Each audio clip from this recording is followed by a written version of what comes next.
Another day, another story. Look back at football's brutal beginnings and President Theodore Roosevelt's quest to save the sport from abolition.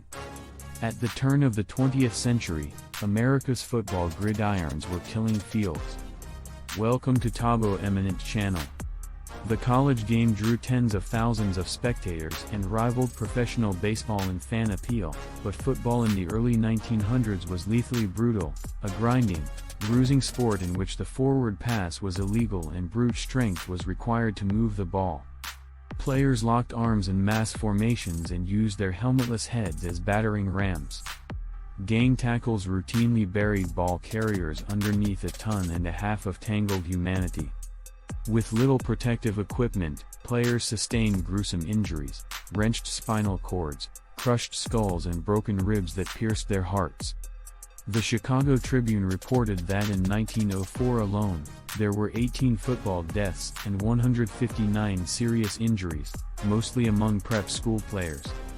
Obituaries of young pigskin players ran on a nearly weekly basis during the football season. The carnage appalled America. Newspaper editorials called on colleges and high schools to banish football outright.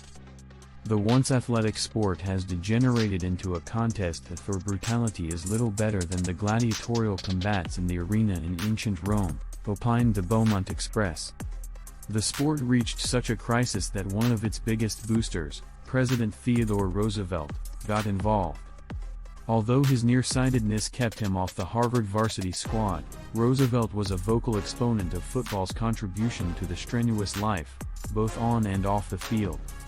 As New York City Police Commissioner, he helped revive the annual Harvard-Yale football series after it had been canceled for 2 years following the violent 1894 clash that was deemed the bloodbath at Hampton Park.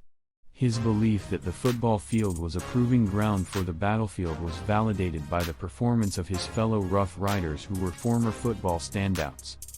In life, as in a football game, he wrote, "The principle to follow is, hit the line hard, don't foul and don't shirk, but hit the line hard." In 1903, the president told an audience, "I believe in rough games and in rough, manly sports. I do not feel any particular sympathy for the person who gets battered about a good deal so long as it is not fatal." Football, however, was fatal, and even Roosevelt acknowledged it required reform if it was to be saved. With his son Theodore Jr. now playing for the Harvard freshman team, he had a paternal interest in reforming the game as well. Fresh from negotiating an end to the Russo-Japanese War, Roosevelt sought to end violence on the football field as well as the battlefield. Using his big stick, the first fan summoned the head coaches and representatives of the premier collegiate powers, Harvard, Yale, and Princeton, to the White House on October 9, 1905. Roosevelt urged them to curb excessive violence and set an example of fair play for the rest of the country. The schools released a statement condemning brutality and pledging to keep the game clean. Roosevelt soon discovered that brokering peace in the Far East may have been an easier proposition than getting an American sport to clean up its act. Fatalities and injuries mounted during the 1905 season. In the freshman tilt against Yale, the president's son was bruised and his nose broken, deliberately, according to some accounts. The following week, the Harvard varsity nearly walked off the field while playing against Yale after their captain was leveled by an illegal hit on a fair catch that left his nose broken and bloody. The same afternoon, Union College halfback Harold Moore died of a cerebral hemorrhage after being kicked in the head while attempting to tackle a New York University runner. It was a grim end to a savage season.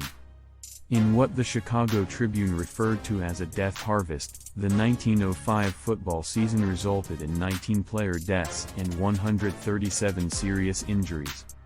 A Cincinnati Commercial Tribune cartoon depicted the Grim Reaper on a goalpost surveying a twisted mass of fallen players.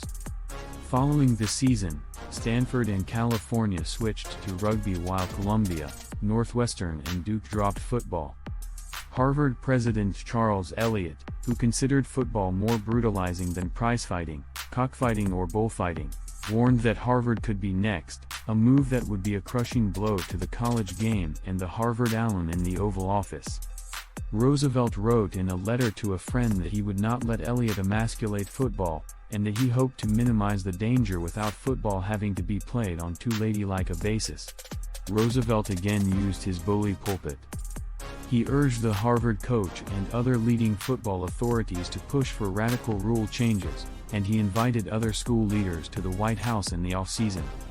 An intercollegiate conference, which would become the forerunner of the NCAA, approved radical rule changes for the 1906 season. They legalized the forward pass, abolished the dangerous mass formations, created a neutral zone between offense and defense, and doubled the first down distance to 10 yards, to be gained in 3 downs.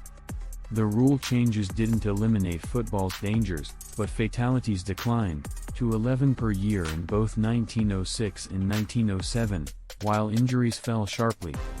A spike in fatalities in 1909 led to another round of reforms that further eased restrictions on the forward pass and formed the foundation of the modern sport. The story of how Teddy Roosevelt saved football is often associated with his involvement in addressing the safety concerns and reforms within the sport during the early 20th century. In the early 1900s, football was a brutal and dangerous game, with a high number of injuries and even fatalities. The violence on the field raised public concern and led to calls for the sport to be banned. In 1905, the college football season was particularly brutal, with 18 reported player deaths and numerous injuries. This alarming situation prompted President Theodore Roosevelt to take action. Roosevelt, who was a proponent of sports and physical fitness, recognized the value of football but believed that the safety issues needed to be addressed to ensure the sport's survival. President Roosevelt called for a meeting with representatives from Harvard, Yale, and Princeton, 3 prominent universities with strong football programs. The meeting took place at the White House in October 1905, and Roosevelt urged the representatives to make changes to the game to reduce its violence and make it safer for the players. As a result of this meeting, the Intercollegiate Athletic Association of the United States, later renamed the National Collegiate Athletic Association or NCAA, was formed to establish rules and regulations for college football. The committee introduced several reforms, including the legalization of the forward pass, which opened up the game and reduced the emphasis on mass formations and brutal scrimmages.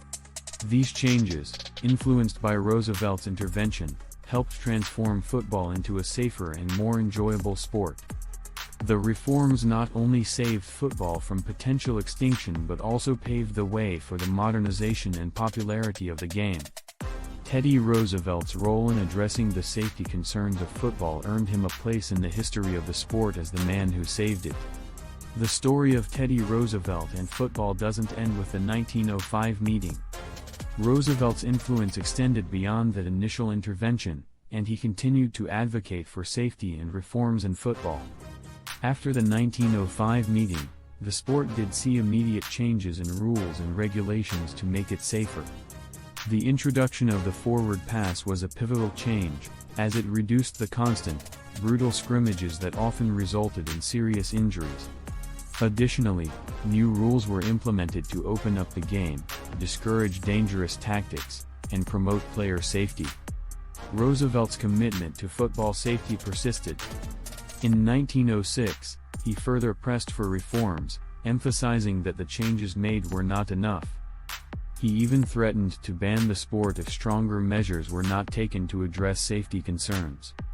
In response to Roosevelt's continued pressure, the Intercollegiate Athletic Association, later the NCAA, established the Rules Committee in 1906 to oversee football regulations.